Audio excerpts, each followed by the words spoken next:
What's up, Tejas? I'm here today at Salient Strategies in Austin, Texas with Andy, Dustin, and Chris, the co-founders. Thanks for having us here today, y'all. Appreciate your time. So I want to know, y'all are a pretty new company, but I want to know what y'all were doing before y'all started this company. So a little bit of y'all's history of what y'all were doing for a career, but also for school, and then how y'all came together to start this. Sure, so I guess I'll take that one. So we all have kind of similar backgrounds. We all started at the Texas Capitol working as staffers for various elected officials. And after a while, you develop an expertise in policy areas and you get to know a lot of folks at the Capitol. And at certain points, you realize you have to go out and kind of join the real world. So the three of us all kind of went separate ways after we left the Capitol. Andy went and worked for a nursing association here in Texas. Dustin went and worked for one of the charter school systems here in the state. And then I actually went out and started my own solo lobby firm when I left the Capitol. And after a while, we were all actually in the same fantasy football group. And as things tend to happen, we all realized we were kind of all in the same spot in our careers. And we realized that we could kind of complement each other in our areas of expertise. So we formed our own company about a year ago, I would say. 2 years ago now, yeah, coming out of the pandemic. I was having fun with the pandemic too, but yeah, we started up and things are going great ever since. Yeah, and so what is y'all's degrees? And I'm guessing since y'all all have different things that y'all are great at, y'all probably have different backgrounds in education, right? Right. We've got our sole attorney of the group. I'm the attorney, so I'm double disliked from being a lobbyist and a lawyer. But yeah, I went to law school in Lubbock at Texas Tech back in '04. Okay. My background's in business. I have a graduate degree there, MBA with an emphasis in management and business law. The focus is always to bring me into politics, into that arena, and hopefully leverage an understanding of business and that background to marry those two together. Yeah. And then myself, I came to the University of Texas, got a degree in government, and somehow got lucky enough to stick around in this business for so long. And so I guess like the importance of internships, I'm hearing, like other than you, like it is very important to get an internship or to know somebody, right? Absolutely. Networking is vital, having an understanding, and as Chris was alluding to at the outset, a niche policy area. If you can deem yourself after your experience at the Capitol as somewhat of an expert around a policy area, that's a very attractive when you come and look at our landscape and how we operate and some of the organizations that we help do business development for. A lot of that makes sense based on our backgrounds, and we leverage that in terms of opportunity for ourselves as well. Yeah, a lot of it is relationship based, though. They say it's who you know, and it's probably as or more important in this sphere than anything else. Absolutely, and I mean sometimes you get to know each other through fantasy football. So, Right, yeah. Or just kicking their asses. You guys can cut that out later if you need to. So y'all are making me think I need to join a fantasy football team. Okay. And then tell me, like, let's explore a little bit more about what are the services that you offer to your clients. Sure, so most folks don't really completely understand what a lobbyist actually does. Mm-hmm. Folks think that, you know, we're handing out bags of money at the Capitol to elected officials and greasing the wheels that way. But a lot of it is just understanding an issue, understanding it well enough to speak to it competently, and then knowing the right person to talk to at the Capitol in order to get things done for our clients. Our clients vary very differently. We have private businesses all the way to nonprofits and professional associations. Mm-hmm. And each one has different needs as far as what they actually want to be done at the Capitol. Some of them want to just know what's going on and want us to inform them maybe weekly about what's happened. Some want actual legislation that's been passed. So it varies differently client to client, but for the most part, it's just, quite frankly, sitting here at the office and watching what's going on, or going to the Capitol and sitting in at a committee hearing and seeing what's going on, quite frankly. Yeah, Chris brings up a great point there. It's the process, right? And it's having that intimate understanding of the legislative process, both inside and out, on how it works and how that has an impact businesses, communities, the landscape, or us as citizens here in Texas. And our understanding of that process intimately really helps position our clients where they need to be in terms of understanding their message or understanding their innovation and solution type to help hopefully create good policy at the end of the day as well. Yeah. I don't want to belabor the point, but you know, people generally have a pretty low opinion of lobbyists. I think we all know that. But the way that I think about it is, you know, if I ran for city council tomorrow and I won a seat in city council, you have to immediately know so many different things right off the bat to take votes on a million different agenda items. I don't know hydroelectric anything that I would need to make any kind of decision about the Austin water system. And so I would need somebody to come in and help. And you have staff in your office, and they have their policy areas that they are experts at, but they don't work in that area, And so ideally, you'd have people from those businesses. You'd have a hydrologist come in and talk to you and tell you everything you need to know about it. But that person is also working their day job all the time. And so they need to hire somebody that they can say, go represent me over there, tell them what they need to know about this. And that's really what we do. It's not nefarious, it's none of that stuff. It's really representing people that have day jobs so that we can go up there and represent them at the Capitol. Yeah, I love how you broke that down, because I feel like y'all are saying a lot of people don't really know what lobbyists do. And you broke it down. I think you did it the best, where I'm like, I get it now. Good. So we've now inspired and empowered. It's like, yes. So who are some of the clients that y'all work with? Are they clients that we would recognize their names? Sure. Yeah. I think so. AARP for one. Who else? The Nurse Family Partnership is one of the ones that I work on pretty closely. They're a group that they're a nationwide group. The American Planning Association, we represent their Texas chapter. That's basically all the city planners across Texas, and representing them and giving them a voice at the state capitol. We represent various aspects of school choice in a number of Texas charter schools across the state and in different markets. Chris and his expertise has worked this last session on broadband, which was one of the governor's emergency items. We successfully got that past the finish line and was signed recently over the last week. That was a major effort on our firm's part this year and was a high priority item by a number of stakeholders that we're very proud of the work that we put in there. And as you can see, it's not just private businesses and major corporations that are looking to influence government. It's a lot of associations and nonprofits that do have a need to communicate with their elected officials and with the people that are actually making the decisions that affect public policy in the state. So it's not just, like Amy said, nefarious, shadowy figures that are trying to sway things that are happening. It's just normal, everyday groups that are trying to help other people. And talking about our synergies and why we're all kind of like-minded, that was something that we set out to do as a firm early on, is be a differentiator and a disruptor of some of the criticism that the industry receives, and ways that we could try and mitigate those barriers and just do good work and have the reflection of our work speak for itself, right? Yeah. And so I think that's something that we all agreed to very early on, and that's been part of our vision and mission as a firm, to bring that good policy to the forefront as well. Yeah. And so let's talk a little bit about joining forces with other organizations, the ones that y'all represent. How do y'all find y'all's clients, or do they find you, or is it like word of mouth? Like, All the above. All the above. It really depends. We've had some clients that have been given to us by other firms who might have had a conflict of interest, or it might not have been something that they didn't have the bandwidth to take on, so they farmed it out to us. Some of them were just cold calls and cold emails, and hey, you need a lobbyist? And they said, yeah, we do actually need a lobbyist. So it really depends on what the groups are. Some of those have had legislative issues for a number of years, and those battles, and realized that the time to pull on the lobby lever was now, and because of that, we were summoned to do that type of work. Others recognizing that there was changes that needed to happen in their industry, and had their business had been adversely impacted by some regulation or some sort of state change, or state law that had changed, and with that had recognized the need to position their business in a better place through lobby efforts. So they come in all sorts of shapes and sizes. We've also, in other B2C or B2B type businesses, using digital marketing and other tactics that are prevalent in other business operations, we bring that into the space as well, to try to understand our target market and our demographics a little bit better as we are learning ourselves and our client type as well. Yeah. You have anything to add? No, I think they covered it. That's pretty much it. We have done our best to. Well, I say they covered it, but I'm gonna whatever.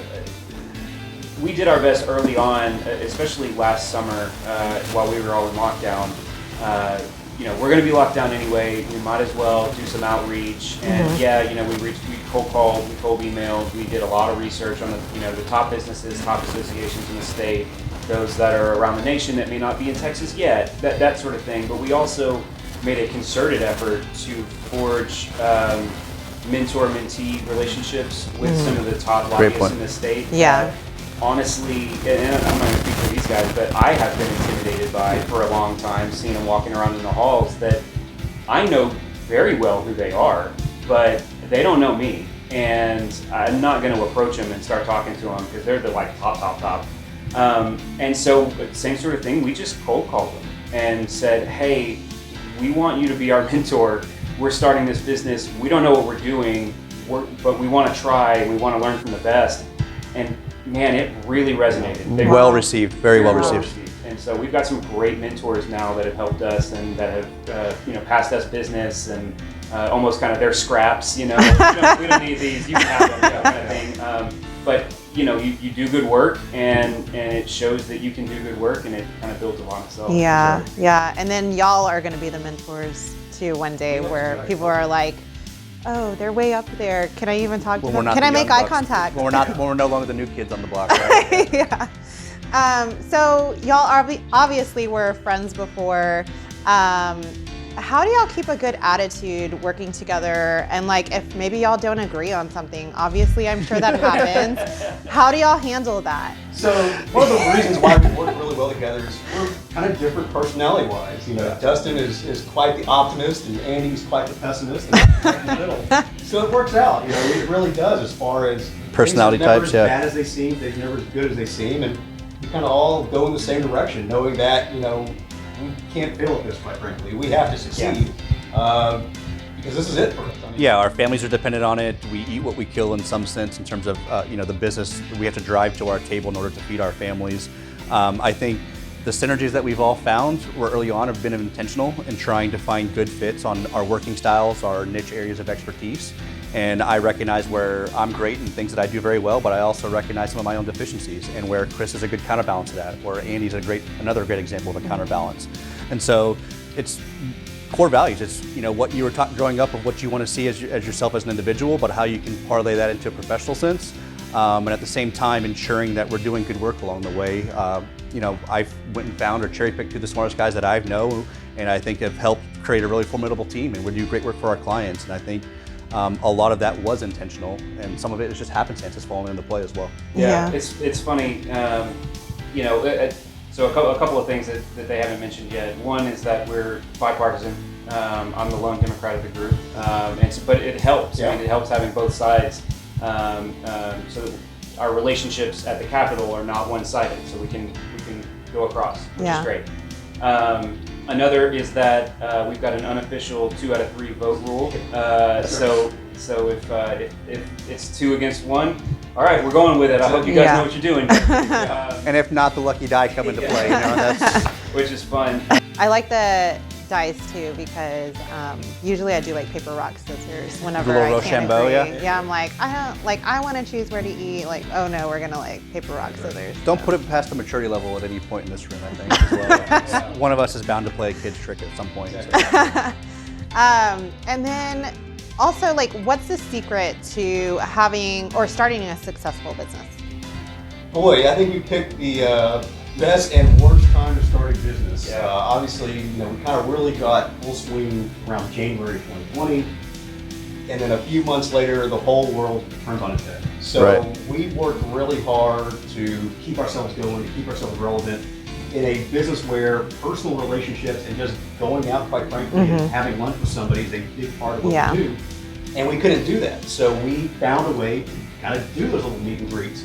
So we started our own kind of podcast where we'd come in and we'd bring on an elected official and we'd talk to them about anything besides politics. We talked to one member about professional wrestling and heavy metal. It was great. And they really appreciate being able to be seen as just a normal, everyday person. Yeah, so I think it's being creative, trying to find ways, again, to differentiate our model and do things that haven't been so industry cast type or standard. Using new platforms of CRM and the way that we engage our clients, the way that we're sending out our proposals are different. We're bringing in 21st century technology and using those platforms in a way that I don't think they've been done in the past, right? It's been wet ink signature on a black and white paper, right? And standard contracts going out. We try to at least bring a little flavor and flair to some of that aspect, which is different, and I think brings a value add, and it makes us stand out. And so I think it's just little creative ways that we focus on the business and the operations that help give us value add. And at the same time, knowing, again, how each other works. Like I can trust Chris to go out and find a client that has budget-related issues because that's his area of expertise. Or Andy, if there's a healthcare need, I know that he's our go-to and that we should probably put a team out on that and go and talk to that particular group. So it's, again, understanding where we can all relate with one another and work towards that common goal, whether it be for the firm or for our client. Yeah. And I've found that it is great having your own company. It is great being your own boss. Obviously, the downside is that you don't have one boss, now you have like 50 bosses. Yeah. But to be honest, it's freed me up a lot to be home more often, which fair. has been fantastic. There's more to do, there's more responsibility, but there's more freedom to decide when to do it, which has been great for my marriage. But you also have to work really, really hard. You have to be the type of person that will work really, really hard. Yeah. And now I remember what I was going to say earlier, is that I knew that I was in the right spot when Dustin and I were driving back from an event, from a client event in Houston, and I had it was a kind of a nursing group, and I was like, okay, I think I'm going to get them. They're going to be our clients. It's going to be great. It's not going to be very much work. They're really small, so we can just work it to the extent that we need and get a little bit of money and move on with our day. And I've never had somebody call me lazy to my face before because I am anything but lazy. But Dustin chewed me out for being lazy about it. He's like, no, this has got to grow. You've got to work it hard. You've got to make them big so that we can get big. And it's like, damn, man, all right. Yeah, you're right. Somebody that will push you. Yeah. Is 10 toes down, we're all very Yeah. motivated, we're all very eager and want to succeed, and I think that drive is really what is at the core foundation of this firm, right? Yeah. It really helps set the tone for our mission and vision, and I have full confidence in the guys to the left and right of me that if I'm on an off schedule or an off day, that these guys are going to pick up my slack, or that these guys are going to be motivated to succeed on behalf of our clients, and I have full confidence in that. And I think that that's kind of rare, or that is at least what creates a synergy for our company and drives us forward or propels us forward. Absolutely. I don't want to work a 9-to-5 job. I can't go work in the same office every day, 5 days a week, Yeah. get my 1 week off of vacation. I love the freedom, like Andy said, that we work as hard as we want to, and we all want to work really hard. And we compliment each other that way. We take that into in getting new clients, working with clients, and then getting success with clients. So starting a business obviously has its downfalls, but I think for the three of us, we do complement each other so well that there's a lot of pressure, but that pressure is spread out evenly across 3 folks. So it's not just all on. That's a good point. Going out and looking at this in retrospect or hindsight, had I had to leave my corporate job that I was in prior to this and start my own firm, I'd have had a lot more hesitation or reservation. But knowing that I was coming in this with a well-rounded team and folks that were a good counterbalance made that decision a lot more easier for me to just jump in full-fledged. And I think has also led to a lot of the success that we've had in the first couple of years as well. Yeah. Wow. I feel like a lot of people that view our YouTube channel, they could definitely take some of what y'all said if they're looking to start their own business, or maybe they're trying to fix something that's wrong with their business. They can definitely use some of And that's y'all's what's great advice. about y'all's platform and channel as well, is just giving everybody an opportunity to get insight and glimpse into other businesses and how they work. Yeah. There's things that can be learned from that and insight that I think that can be gleaned from. Well, Yeah, to the for sure. extent that it matters or anybody wants to, be happy to talk to somebody if they reached out to you or whatever. About, Yeah. How do we do this? How do we whatever? We're only a couple years in and we're trying to make it work. But Yeah. how Yeah. do We've got a running list of the chapters of our books the first 2 years ago, so that's patent pending and to be determined here in a few years. Y'all invite us to your book launch. So y'all talked a little bit about, finding mentors, and I know that's really important when you're starting a business or even when you've been in business for a long time.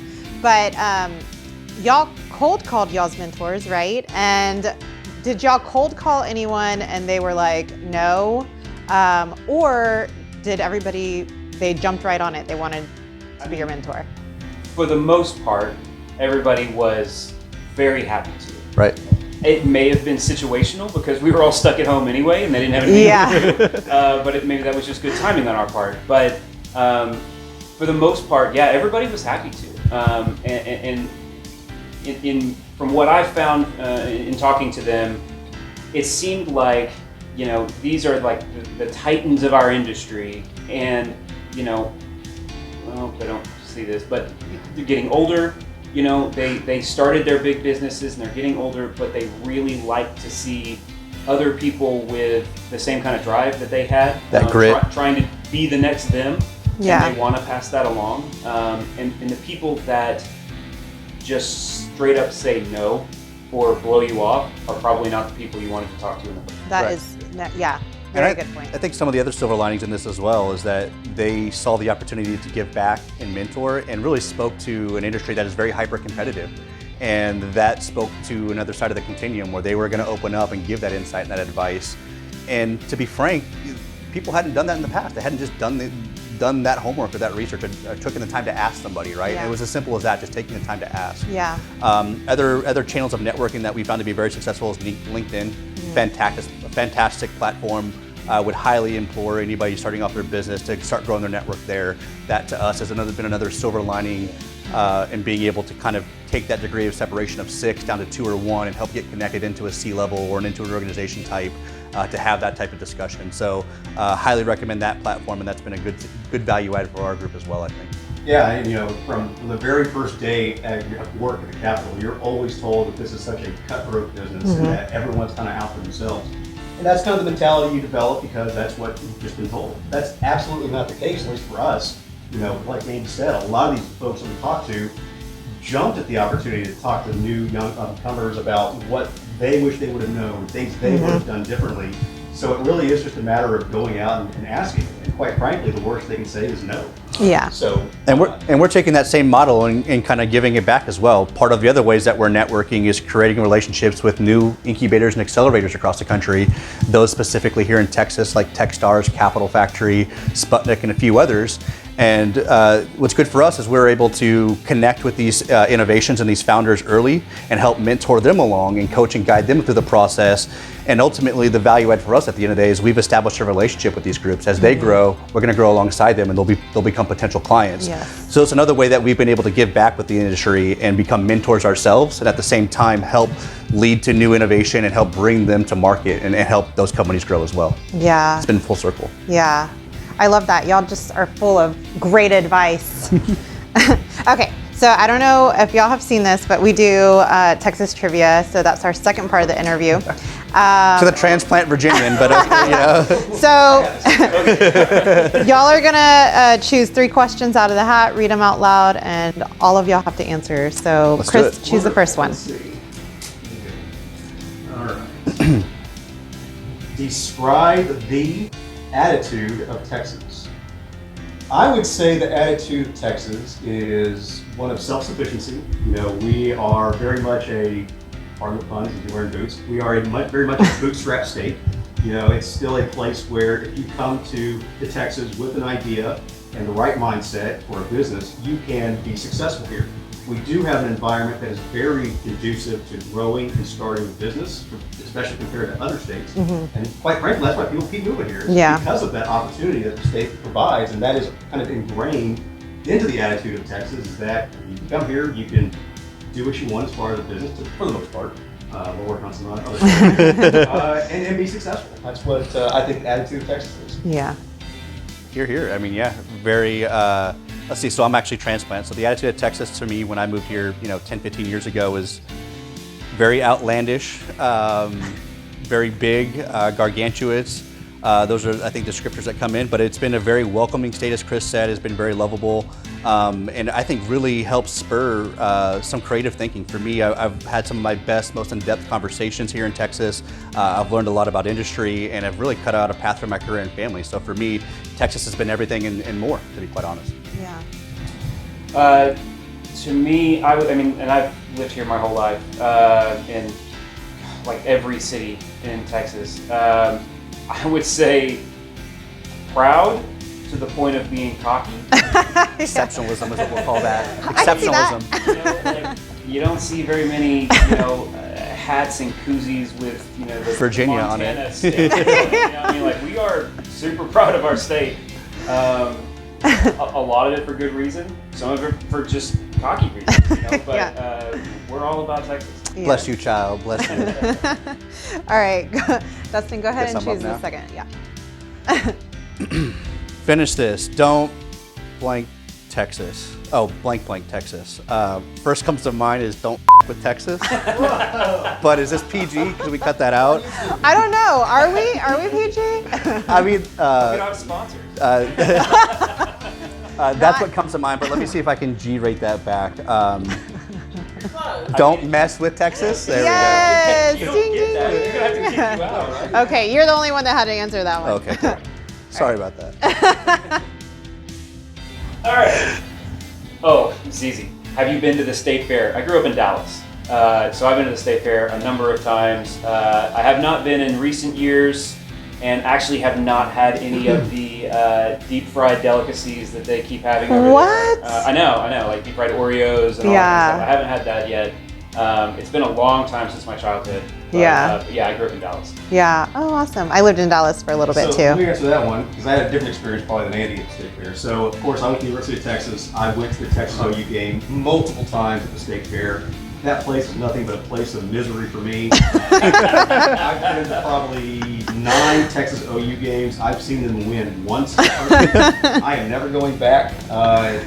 It's just a miserable experience every time I've been. I think our So bad memories. I You're think like, our Longhorn no. fans across the state commend you for that decision.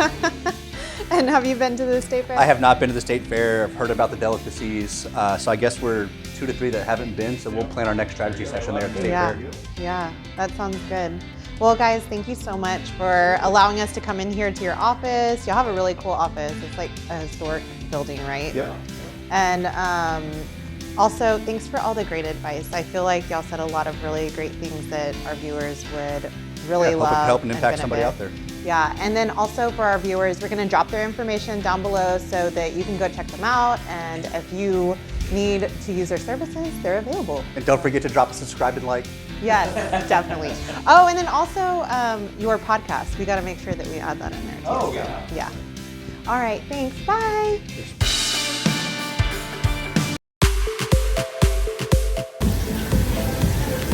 Ready? Yeah. What's up, Tejas? It's National Hot Dog Month, so we're here at YoYo's Hot Dogs in Houston. I don't know if y'all have ever heard of it, but they're freaking amazing. Like, they are the best hot dogs that you will ever get. Legit. Yes, too legit to quit. Hey, hey! Judy had some wine. But, like, I am a hot dog lover, like, for real. Like, I almost don't discriminate, but these are literally the best hot dogs. So I want to know, what's your favorite hot dog? Like, what do you get on it? These are like loaded with amazing. Yeah, they're kind of stuff. weird. Like the ingredients don't make any sense if you just read them. But Hold on, let me read the toppings. okay. Cream cheese, curry ketchup, caramelized onions. I don't even like onions, y'all. Yeah. I decided today I'm allergic to onions. Same here. Crunchy onions, sriracha, and honey mayo. And I will eat all the onions. So that is how But good. like this right here is onions right here. Yes. Like so, Those are the I don't know what caramelized they onions. do with them. They're like They amazing. caramelize that. Yeah. That's what they do.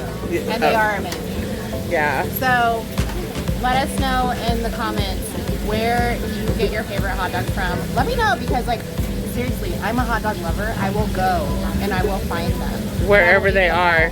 Wherever they But they are. have to be from Texas, because I only eat Texas hot dogs. Yeah. Yeah.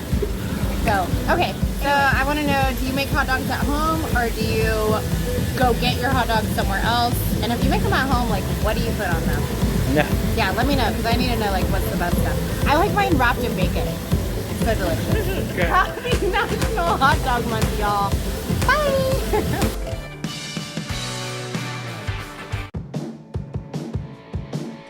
Don't forget to like, comment, and subscribe.